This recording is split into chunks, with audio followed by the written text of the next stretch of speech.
Bonjour, aujourd'hui je vous propose la lecture linéaire d'un extrait de la lettre 81 des Liaisons dangereuses de Choderlos de Laclos.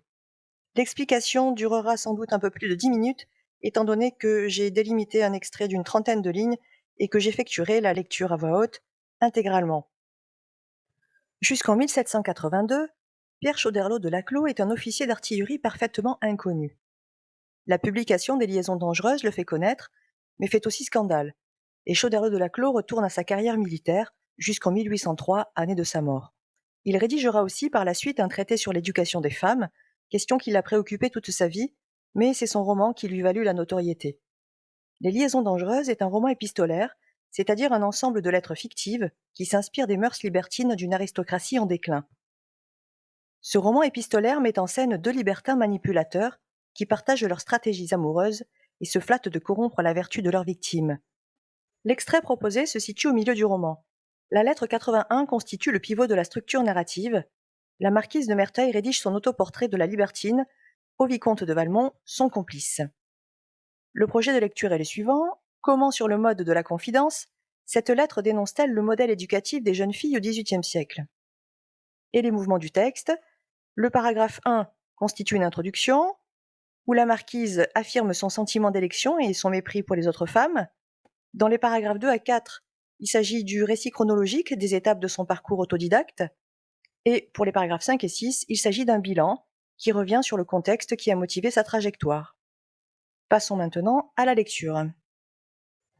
La marquise de Merteuil écrit au vicomte de Valmont. Mais moi, qu'ai-je de commun avec ces femmes inconsidérées? Quand m'avez-vous vu m'écarter des règles que je me suis prescrites et manquer à mes principes? Je dis mes principes et je le dis à dessein, car ils ne sont pas comme ceux des autres femmes, donnés au hasard, reçus sans examen et suivis par habitude. Ils sont le fruit de mes profondes réflexions. Je les ai créés, et je puis dire que je suis mon ouvrage. Entré dans le monde dans le temps où, fille encore, j'étais vouée par état au silence et à l'inaction, j'ai su en profiter pour observer et réfléchir, tandis qu'on me croyait étourdie ou distraite, écoutant peu à la vérité les discours qu'on s'empressait de me tenir, je recueillais avec soin ce qu'on cherchait à me cacher. Cette utile curiosité, en servant à m'instruire, m'apprit encore à dissimuler. Forcé souvent de cacher les objets de mon attention aux yeux qui m'entouraient, j'essayais de guider les miens à mon gré. J'obtins dès lors de prendre à volonté ce regard distrait que depuis vous avez loué si souvent. Encouragé par ce premier succès, je tâchais de régler de même les divers mouvements de ma figure. Ressentais-je quelque chagrin? Je m'étudiais à prendre l'air de la sécurité, même celui de la joie. J'ai porté le zèle jusqu'à me causer des douleurs volontaires pour chercher pendant ce temps l'expression du plaisir. Je me suis travaillé avec le même soin et plus de peine pour réprimer les symptômes d'une joie inattendue. C'est ainsi que j'ai su prendre sur ma physionomie cette puissance dont je vous ai vu quelquefois si étonné. J'étais bien jeune encore et presque sans intérêt.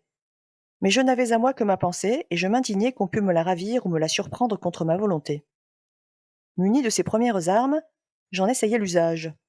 Non contente de ne plus me laisser pénétrer, je m'amusais à me montrer sous des formes différentes. Sûre de mes gestes, j'observais mes discours, je réglais les uns et les autres suivant les circonstances, ou même seulement suivant mes fantaisies. Dès ce moment, ma façon de penser fut pour moi seule, et je ne montrai plus que celle qu'il m'était utile de laisser voir. Ce travail sur moi-même avait fixé mon attention sur l'expression des figures et le caractère des physionomies, et j'y gagnais ce coup d'œil pénétrant, auquel l'expérience m'a pourtant appris à ne pas me fier entièrement, mais qui, en tout, m'a rarement trompé. Je n'avais pas 15 ans, je possédais déjà les talents auxquels la plus grande partie de nos politiques doivent leur réputation, et je ne me trouvais encore qu'aux premiers éléments de la science que je voulais acquérir. Vous jugez bien que, comme toutes les jeunes filles, je cherchais à deviner l'amour et ses plaisirs. Mais n'ayant jamais été au couvent, n'ayant point de bonne amie, et surveillée par une mère vigilante, je n'avais que des idées vagues et que je ne pouvais fixer. La nature même, dont assurément je n'ai eu qu'à me louer depuis, ne me donnait encore aucun indice. 2. Ce 20 septembre 1700, extrait de la lettre numéro 81, Les liaisons dangereuses, Pierre Choderlos de Laclos, 1782. Dès la première phrase, la marquise de Merteuil s'affirme clairement, révélant un caractère égocentrique qui raconte une histoire dont elle est elle-même le sujet. Tout va tourner autour d'elle. Les occurrences de la première personne, je, mon, ma, me, s'élèvent à plus de 80 dans l'ensemble de la lettre. Premier élément qui révèle son orgueil démesuré, orgueil qui la détruira. Le connecteur d'opposition mais, les questions rhétoriques, le démonstratif C à valeur péjorative, souligne sa volonté de se démarquer des autres femmes, qu'elle juge méprisables et indignes de respect. Elle s'affirme ainsi hors ou au-dessus de la société.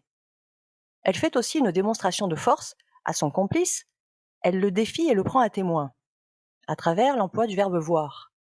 Un premier verbe pronominal apparaît déjà, montrant qu'elle s'affirme comme son propre maître, indépendante et autonome, c'est-à-dire qu'elle se donne ses propres lois.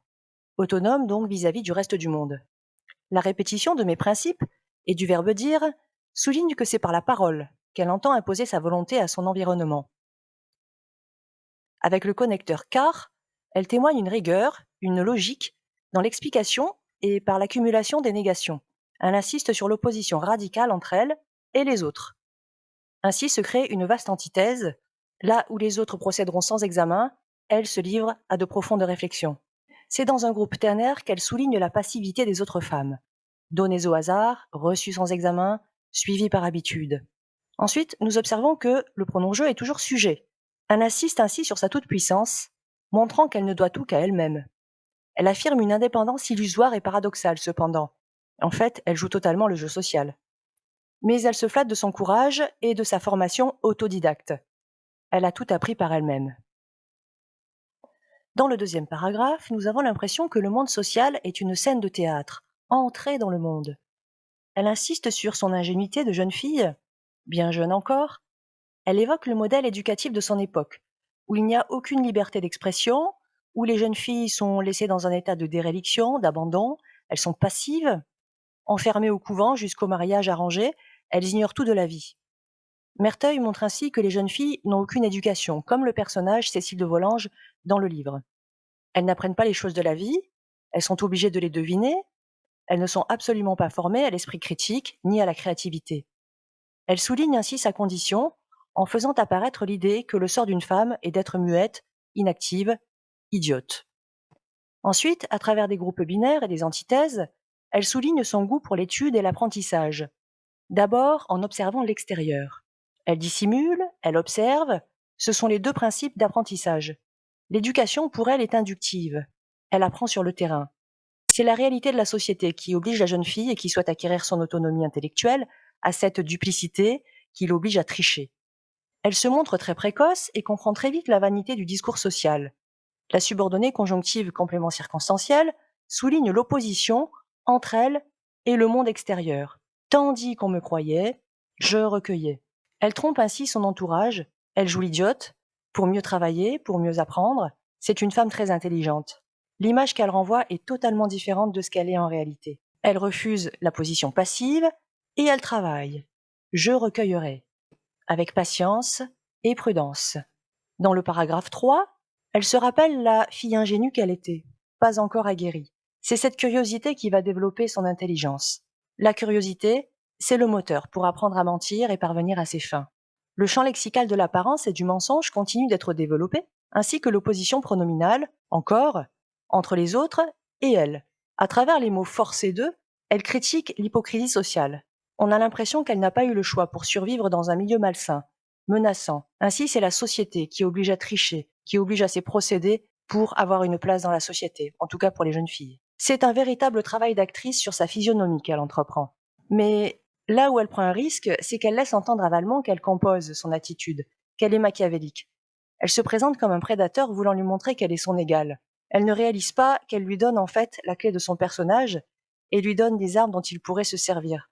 C'est son orgueil démesuré qui la rend si imprudente. En se flattant ainsi, en se vantant, elle montre une faille à Valmont. Elle lui avoue qu'elle triche avec lui. Ensuite, encouragée par ce premier succès, le champ lexical du pouvoir commence à être développé.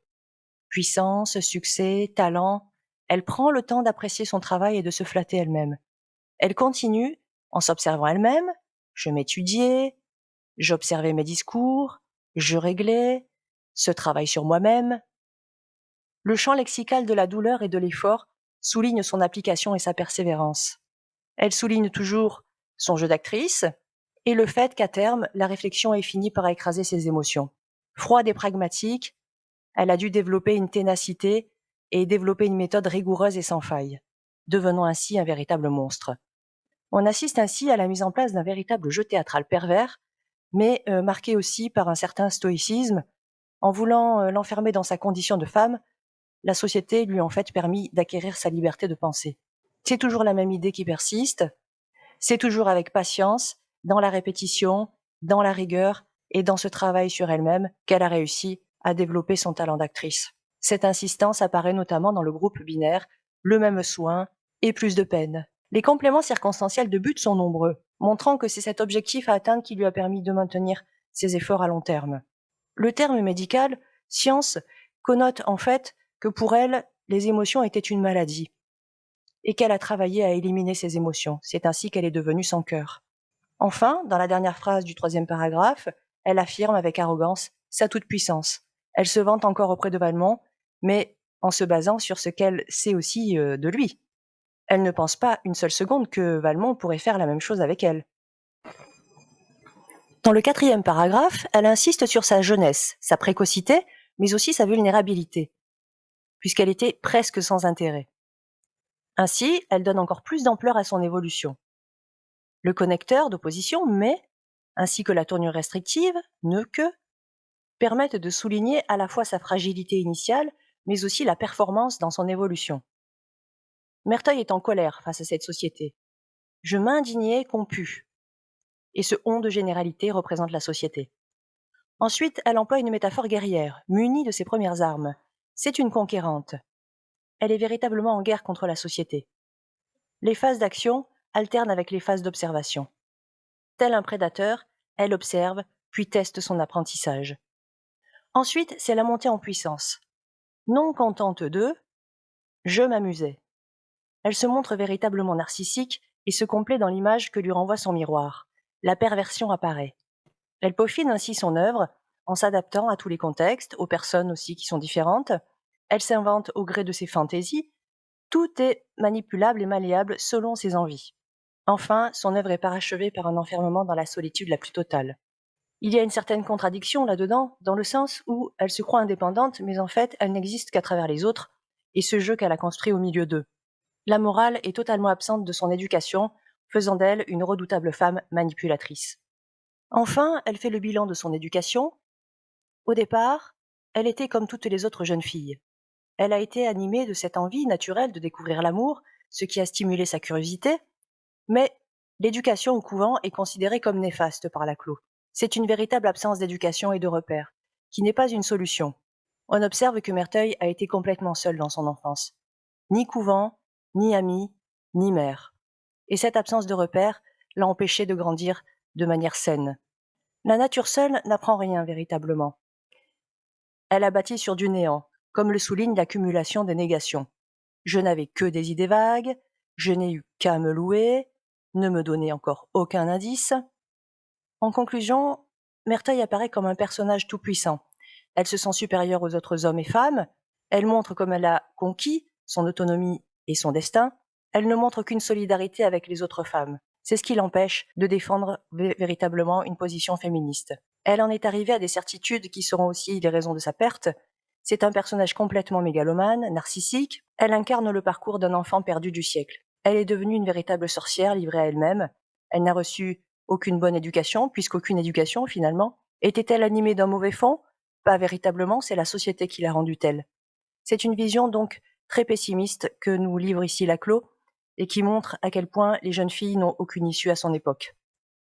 Laclos était un bon père de famille, investi. Il rêvait d'une véritable éducation pour les jeunes filles.